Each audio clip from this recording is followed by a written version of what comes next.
നൗഷാദ് അഹസനി മുശ്രിക്കാണോ എന്ന് ചോദിച്ചാലും ഞാൻ പറയും അല്ല എന്ന് പറയും. എന്താ കാരണം? നിങ്ങൾ ലാ ഇലാഹ ഇല്ലല്ലാഹ് ഉച്ചരിക്കുന്നവരാണ്, പ്രഖ്യാപിക്കുന്നവരാണ്. അതെ, പക്ഷേ അബ്ദുല്ലാഹിബ്നു ഉബയ്യിബ്നു സലൂൽ അദ്ദേഹത്തെ മറവ് ചെയ്യപ്പെട്ടത് എവിടെയാണ്? അദ്ദേഹവും ലാ ഇലാഹ ഇല്ലല്ലാഹ് ഉച്ചരിച്ചവരാണ്. തക്ബീറിയല്ലേ? അബ്ദുല്ലാഹിബ്നു ഉബയ്യിബ്നു സലൂൽ ലാ ഇലാഹ ഇല്ലല്ലാഹ് പ്രഖ്യാപിച്ചയാളാണ്. തക്ബീറിയല്ലേ? എന്താ തക്ബീറിയല്ലാത്തത് നിങ്ങള്? അപ്പൊ ലാ ഇലാഹ ഇല്ലല്ലാഹ് മുഹമ്മദ് റസൂലുള്ളാഹ് പ്രഖ്യാപിച്ചത് കൊണ്ട് മാത്രം ഒരാള് മുസ്ലിമാവോ? നിങ്ങൾ ചോദിക്കാറുണ്ട്, ലാ ഇലാഹ ഇല്ലല്ലാഹ് മുഹമ്മദ് റസൂലുള്ളാഹ് പ്രഖ്യാപിച്ച ഏതെങ്കിലും ഒരു മുശ്രിക്ക് റസൂലുള്ളാഹിയുടെ കാലത്തുണ്ടായിരുന്നോ? ഉണ്ടായിരുന്നു. ലാ ഇലാഹ ഇല്ലല്ലാഹ് മുഹമ്മദ് റസൂലുള്ളാഹ് വിശ്വസിച്ച് പ്രഖ്യാപിച്ച മുശ്രിക്കായിരുന്നു അബ്ദുല്ലാഹിബ്നു ഉബയ്യിബ്നു സലൂൽ. നിങ്ങൾ മറുപടി എവിടെ നിങ്ങൾ കിട്ടിയില്ലെങ്കിൽ നിങ്ങൾ എടുത്തോളൂ മറുപടി. അബ്ദുല്ലാഹിബ്നു ഉബയ്യിബ്നു സലൂൽ മുനാഫിഖാണ്. അല്ലാഹുവിന്റെ റസൂലിന്റെ കൂടെയല്ലേ ജീവിച്ചത്? സ്വഹാബത്തിന്റെ കൂടെയല്ലേ ജീവിച്ചത്? ഇന്നൽ മുനാഫിഖീന ഫി ദർക്കിൽ അസ്ഫലി മിനന്നാർ. ലാ ഇലാഹ ഇല്ലല്ലാഹ് മുഹമ്മദ് റസൂലുള്ളാഹ് പ്രഖ്യാപിച്ചവരാണവര്. പക്ഷേ അവരുടെ ഹൃദയത്തില് ശിർക്കും കുഫറും മറച്ചുവെച്ച മുനാഫിഖുകളാണ്. റസൂലുള്ളാഹിയുടെ കൂടെ ജീവിക്കുന്നു, സ്വഹാബത്തിന്റെ കൂടെ ജീവിക്കുന്നു. ഇങ്ങനെ ഒരു അവസ്ഥയല്ലേ? അപ്പൊ ലാ ഇലാഹ ഇല്ലല്ലാഹ് മുഹമ്മദ് റസൂലുള്ളാഹ് നിങ്ങൾ പ്രഖ്യാപിക്കുന്ന കാലത്തോളം നിങ്ങളെക്കുറിച്ച് മുശ്രിക്ക് എന്ന് ഞങ്ങൾ പറയൂല. നിങ്ങൾ ചെയ്യുന്ന ഓരോ ശിർക്കിലേക്ക് എത്തിച്ചേരുന്നതും ശിർക്കിന്റേതുമായ ചില കാര്യങ്ങൾ ഞങ്ങളിവിടെ പറയുന്നു എന്നതാണ് ഞങ്ങളുടെ ബാധ്യത. അതാണ്, ലോകത്താരെയും മുശ്രിക്കാക്കലല്ല ഞങ്ങളുടെ ജോലി. ലാ ഇലാഹ ഇല്ലല്ലാഹ് പരസ്യമായി ഉച്ചരിച്ചുകൊണ്ട് മരിക്കാത്തവരെ മുശ്രിക്കുകൾ മറവ് ചെയ്യപ്പെടുന്ന സ്ഥലത്ത് മറവ് ചെയ്യും.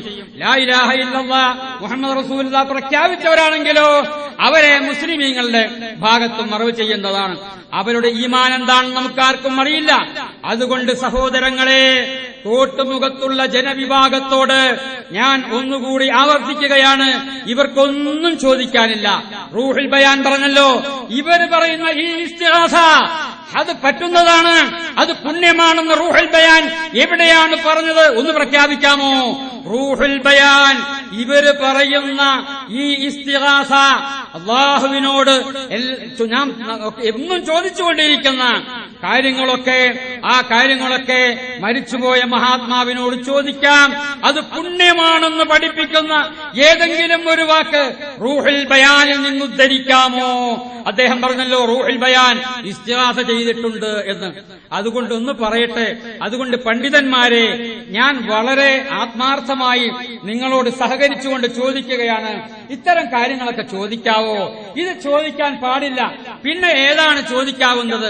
ഇസ്തിശ്ഫാ ആകാം, ഇസ്തിദ്ആ ആകാം, അതേ പറ്റുള്ളൂ. ഇപ്പൊ നേരത്തെ നിങ്ങൾ പറഞ്ഞതുപോലെ ശഫാഅത്ത് ചോദിക്കാനേ പറ്റുള്ളൂ, ദുആ ചോദിക്കാനേ പറ്റുള്ളൂ, അതേ പറ്റുള്ളൂ. എങ്കിൽ അത് മാത്രം നിങ്ങളൊന്ന് പറ. എന്നിട്ട് നമുക്ക് പണ്ഡിതന്മാര് ഒരുമിച്ചിരുന്ന് അതിനെക്കുറിച്ചൊന്ന് ചർച്ച ചെയ്യാം. അതിലേതൊക്കെയാണ് ശരി, അതിലേതൊക്കെയാണ് പാടുള്ളത് എന്ന് നമുക്കൊന്ന് ചർച്ച ചെയ്യാം. നിങ്ങൾ ഇതൊന്നും സമ്മതിക്ക്. ഇത്തരം കാര്യങ്ങളൊന്നും ചോദിക്കാൻ പാടില്ല. ഇപ്പോഴും നിങ്ങൾ വാദിക്കുന്നത് ചോദിക്കാമെന്നല്ലേ? നിങ്ങൾ ഹദീസ് ഉദ്ധരിച്ചുകൊണ്ട് ചോദിക്കാമെന്നല്ലേ? ഇതാണ് ഞാൻ നിങ്ങളുടെ പേരിൽ ആരോപിക്കുന്നത്. കണ്ടോ, 10,000-കണക്കിന് ജനങ്ങൾ കണ്ടുകൊണ്ടും കേട്ടുകൊണ്ടും ഇരിക്കുന്ന ഈ സദസ്സിൽ വെച്ചാണ് പറയുന്നത്, ഇത്തരം കാര്യങ്ങളൊക്കെ തന്നെ മരിച്ചുപോയ മഹാത്മാക്കളോട് ചോദിക്കാം, പ്രാർത്ഥിക്കാം. അങ്ങനെ പ്രാർത്ഥിച്ചാൽ ആ പ്രാർത്ഥന കാണാനും കേൾക്കാനും അറിയാനും അവർക്ക് കഴിയും, അതിന് ഉത്തരം ചെയ്യാനും അവർക്ക് കഴിയും.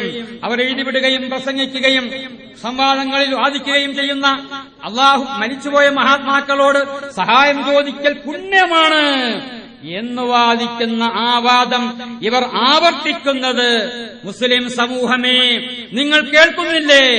അതുകൊണ്ട് തീർച്ചയായും നാം ഏറ്റവും ചുരുങ്ങിയത് ഇവർ എന്തോ ലാഭത്തിനു വേണ്ടി മാത്രം നടക്കുന്ന ഒരു വിഭാഗമാണ്. ഇതുവരെയും നിങ്ങൾ ചിന്തിച്ചു നോക്ക്. അസ്അലുക മുറാഫഖതക ഫിൽ ജന്ന എന്ന് ഞാൻ അവിടെ ഉദ്ധരിച്ചുകൊണ്ട് ഇതിൽ സ്വർഗം ചോദിച്ചിട്ടില്ല എന്ന ആ വാദം ഞാൻ ഇവിടെ ഇതാ സ്ഥിരീകരിച്ചിരിക്കുകയാണ്.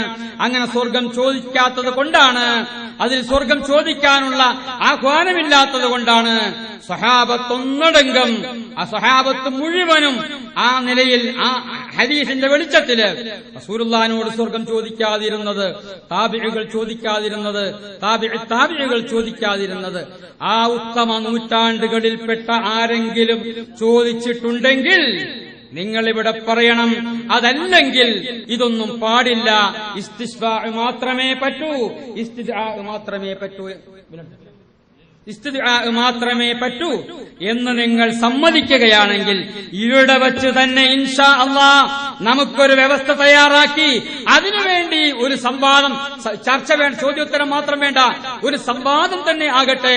ഹഖ് തെളിയട്ടെ, ഹഖ് ഏത് ഭാഗത്താണെങ്കിൽ അത് തെളിയട്ടെ. ഇസ്തിശ്ഫാഉം ഇസ്തിദ്ആഉം ജായിസാണ്, അത് നല്ലതാണ്. ഇബ്നു ഹജറൊക്കെ പറഞ്ഞിട്ടുണ്ടല്ലോ, സുബിക്ക് പറഞ്ഞിട്ടുണ്ടല്ലോ, റഹ്മഹുല്ലാഹ് പറഞ്ഞിട്ടുണ്ടല്ലോ, വയഹ്സുനു തവസ്സുലു വൽ ഇസ്തിഗാസത്തു വദ്ദഹം, ഇസ്തിഗാസ അനുവദനീയമാണെന്ന് പറഞ്ഞിട്ടുണ്ട്. ഏതാണ് ആ ഇസ്തിഗാസ? ആ ഇസ്തിഗാസ ഏതാണ്?